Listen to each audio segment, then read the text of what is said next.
Nous sommes sur le parvis du tribunal de Paris. Ce n'est pas une prévenue, c'est Karina qui est venue supporter les chaînes YouTube. Voilà. Ouais, voilà. Voilà. Bonjour Alain. Bonjour, donc moi j'avais une question, je t'ai posé une question par rapport, on est mardi, voilà, aux élections. Qu'est-ce que tu penses de ce qui s'est passé par rapport au score et tout ça et Aux résultats. C'est quoi les résultats? Qu'est-ce que... Personnellement, je ne suis pas très étonnée, puisqu'avant, 6 mois auparavant, est-ce qu'il y a eu de réels débats? On parle d'élections européennes. Aucun débat sérieux sur l'intégration de la France dans l'Union européenne, ce qu'elle a apporté, aucun bilan. Quel aurait été ces débats sur des questions? Quel intérêt ça a de sortir? Quel intérêt ça a de rester? Montrer le bilan, voilà. Donc zéro débat. Ensuite, comme tu le sais, manque d'union. Il y avait deux listes qui auraient pu s'unir, deux listes très importantes telles que les Patriotes et UPR. Et je le redis, 6 mois auparavant, M. Philippot a fait le nécessaire, il a invité à l'union. Il le refait de nouveau pour les législatives. Pour faire une seule liste. Moi, je suis plus... C'est plus être déçu. C'est que là, moi, je me rappellerai de ce qui s'est passé.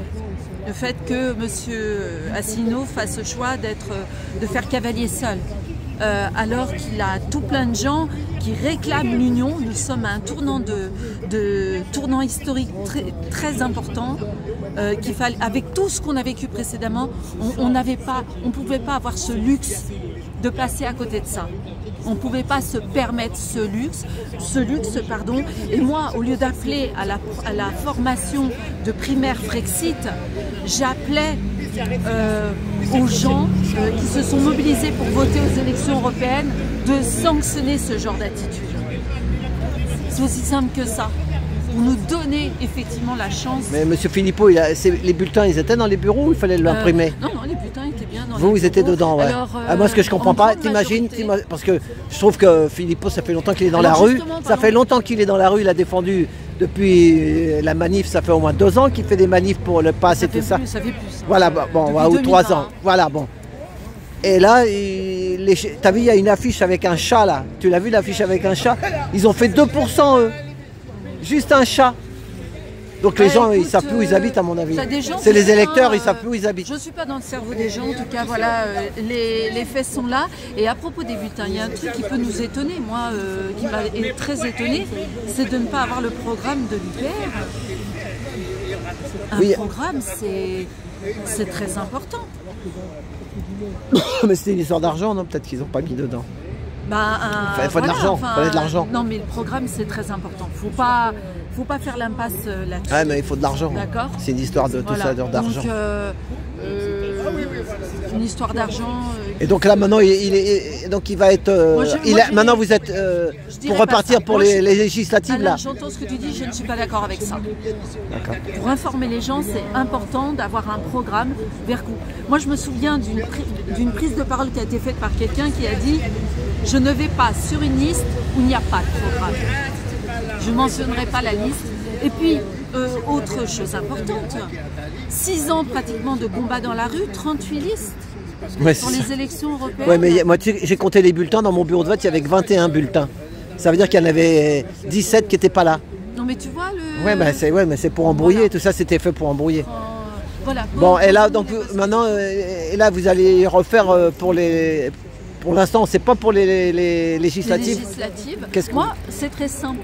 Je continue de mener les actions vers le Frexit et notre objectif. Il faudrait faire qu'une seule liste, parce que sinon, s'arranger dans chaque pour avoir. Alors, si je parle en même temps que toi, je peux. Ouais, pardon, excuse-moi.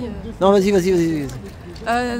Moi, de toute façon, je continue dans cette direction et je crois que l'objectif, ça va être vraiment de chercher une véritable stratégie en termes de communication pour justement faire connaître les enjeux. Pour sortir de là, de sortir ce pays de l'Union européenne et tous les avantages que ça présente. Tu le sais. Ouais. Non, voilà, je vais pas faire une redite, toi, Alain. Tu connais. Mais voilà, c'est très important. Là, on a une guerre. On nous met l'épée Damoclès de cette guerre, mais depuis d'un point de vue psychologique, ça devient complètement, ça va frôler le ridicule. Hein, c'est ça. Que... Ouais. Faut faire un sacrifice de jeunes. Moi, je suis pas pour le sacrifice de la jeunesse. Moi, c'est tout ce que. On a arrêté. On ne doit pas sacrifier les jeunes. Obligatoire. Voilà. On a arrêté le service militaire. C'est les professionnels. Ouais. Les gens sont pas, les jeunes ne sont pas formés. Et une guerre qui, quand on gratte un peu, c'est quand même des millions de morts pour une histoire. Je vais pas dire bidon, ce serait très réducteur, mais ça tient pas trop la route. Ben, on verra la suite. On verra le premier tour le 30 et le 7 juillet. Ouais, et surtout, je tiens à le dire, les patriotes ont toujours appelé à l'union, c'est tellement évident. Voilà. Bon, eh ben merci pour tout ça. Allez, merci, merci. Et moi, excuse-moi, des fois je coupe un peu la parole, mais je suis pas un professionnel. Moi, je suis un taxi, moi, je suis taxi. Je suis un petit taxi. Parce que sinon, on s'y perd. Mais bon, mais non, il en faudrait plus des comme nous, des liveurs, mais bon, il faut que. S'il y a des retraités qui veulent prendre ma place. Je me poser la question, je me demande si je vais pas faire des lives. Bah oui, bah oui. Pourquoi pas? C'est pas difficile, hein. Il y a des gens qui filment, mais on sait pas ce qu'ils font avec les films. C'est frustrant. Moi, je me dis. Bah oui, c'est justement la liberté. Puis voilà, on a vu justement en venant au tribunal. Moi, je sais ce qu'il faut essayer de pas dire pour pas se retrouver avec 8 mois de prison ferme. Mais pas encore acté, mais tu sais là. Ah oui, le directeur de l'antenne là, le jeune là, lui, pour l'instant, ils lui ont mis 8 mois ferme. 8 mois ferme quand même. Ouais. Et c'est pas lui qui a parlé, hein, c'est les autres. T'interviews les gens, mais hein, c'est pas facile. C'est la loi GAFAM, passée en 2023. Vers septembre. Hein. C'est ça. Ouais, mais par contre, comme il a dit le jeune, des fois à la télé, ils disent des choses et on leur dit rien. Sur des grandes antennes. Chez Pascal Pro, là, comme on a entendu. Le minimum, regarde, tiens, tu parles de Pascal Pro, combien de fois il a eu les propos de dire vous ne pouvez pas dire ça, je ne vous laisserai pas dire ça. D'accord. En tant que directeur de publication, il faut dire à un moment donné, peut-être, je rappelle que ici se disent les choses comme ça, comme ça, comme ça. Et voilà. C'est ça. On ne peut pas se reprocher de ne pas l'avoir dit. C'est ça. Je sais pas, mais bon. On va. Allez, c'est fini, là. Ouais, non, mais ça tourne en... Ouais, ça tourne. D'accord. Voilà, tant qu'il tient, le truc il est comme ça. Hein. Voilà, allez, rentre bien. Bonsoir, et puis bisous. Et bonne soirée. Bisous. Merci, hein. Merci. Et à bientôt. Merci pour tout. Merci. Attends, je vais te faire un bon chiffre parce que moi j'aime bien les chiffres.